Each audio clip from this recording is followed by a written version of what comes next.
While the collecting world debates whether or not to get that amazing Super7 Thundercats Thundertank, this episode of Geek Dad Life is going to share some love for the original LJN Thundercats Thundertank.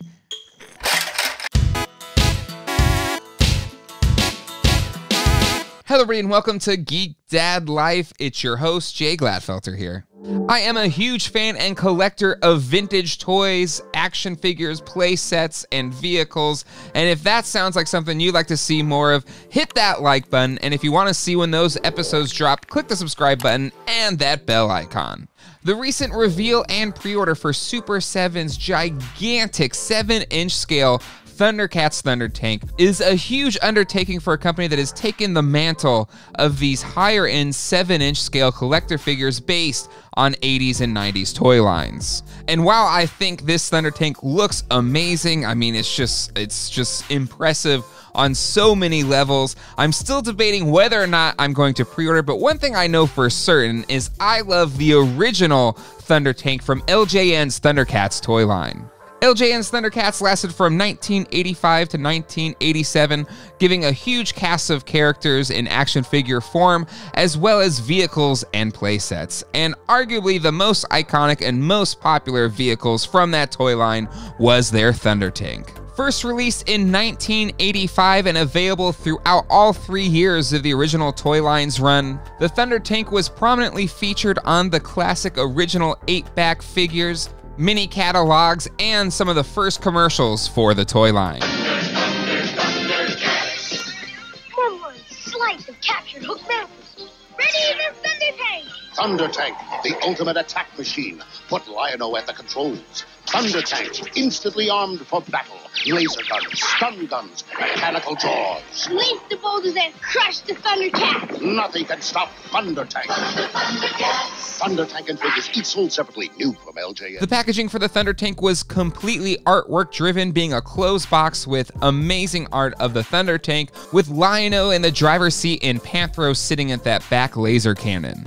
The back of the box had a great short bio for the Thundertank, as well as great cross-sell pictures for the rest of the 8-back figures and other vehicles, and roleplay Sword of Omens, as well as the incredible Astral Moat Monster.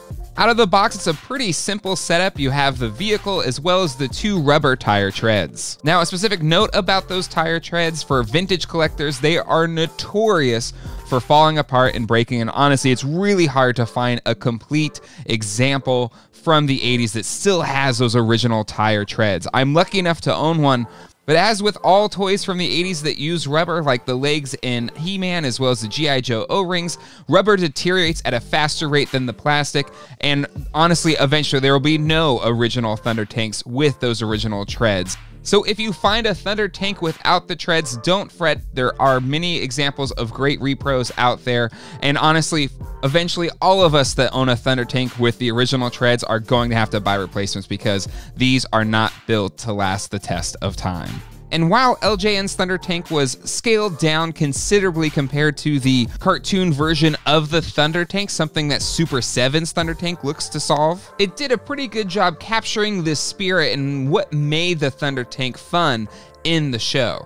The way the treads and tires easily adjust to any terrain really made it a pretty good tank for kids to play with, as shown in that original commercial. And the spring-loaded action feature, if you pushed on the back, would pop open the secret laser cannon, as well as kind of open the jaws of the front of the Thundertank and kind of raise its claws up, revealing the laser cannons underneath. It was a great feature back in the day, and even to modern day, you know, when I have this in my collection, that action feature just adds so much display value, as well as just good old-fashioned fun. So in my personal collection, my Thundertank always has its action feature engaged. As mentioned before, the scale of the Thundertank is probably the biggest negative you could put against this toy. It's much smaller than the Thundertank on the cartoon show, and really, It's too small for the mini action figures in the line.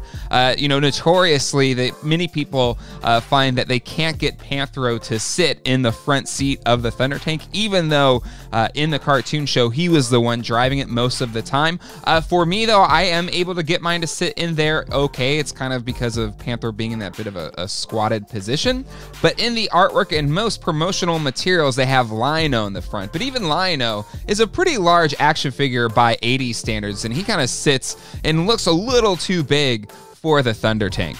This may have been something that bothered us as kids, but for me now as an adult collector of vintage toys, I think that adds to its charm as a vintage collectible. It was very rare for toys back in the 80s and 90s to be 100% accurate to whatever media they were basing any figure, playset, or vehicle on, because at the forefront, they were supposed to be good toys and to be able to function well as good toys. And that's why a lot of times things were different than they were on the show. And to me, that's part of the art of toy making, and that is one of the bigger appeals on why I like getting vintage toys, because they are unique unto themselves, and it's something that will probably never happen again, save for, Super7 and some other companies making figures that are really based off of the original toys.